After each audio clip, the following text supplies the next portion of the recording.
எகிப்து நாட்டில் 13 வயதுடைய சிறுவன் ஒருவன் சமைக்காத நூடுல்ஸ், இன்ஸ்டன்ட் நூடுல்ஸை சாப்பிட்ருக்காங்க. அப்படி சாப்பிட்டதுனால கடுமையான வயிற்று வலி ஏற்பட்டு அந்த சிறுவன் உயிரிழந்ததா செய்திகள் வெளிவந்திருந்தது. இன்ஸ்டன்ட் நூடுல்ஸை சமைக்காம சாப்பிட்ற பழக்கம் பலருக்கும் இருக்கு. அதோட கிறிஸ்பினஸ்க்காகவும் அது ஒரு டேஸ்டா இருக்குங்கிறதுக்காகவும் பலரும் விரும்பி சாப்பிடுவாங்க.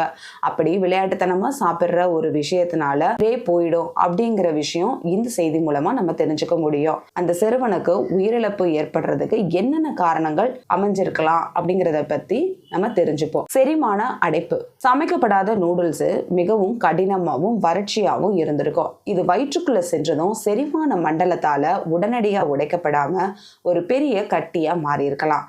இது சிறுகுடல்ல கடுமையான அடைப்பை ஏற்படுத்தி, அதாவது இன்டெஸ்டைனல் பிளாக்கேஜ், ரத்த ஓட்டத்தை தடுத்திருக்கலாம். இரண்டாவது, கெமிக்கல்ஸ் மற்றும் பாதுகாப்பு பொருட்கள். இன்ஸ்டன்ட் நூடுல்ஸ்ல நீண்ட நாட்களுக்கு கெடாமல் இருக்கிறதுக்காக பல பாதுகாப்பு பொருட்கள், ப்ரிசர்வேட்டிவ்ஸ் மற்றும் ரசாயனங்கள் சேர்க்கப்பட்டிருக்கும்.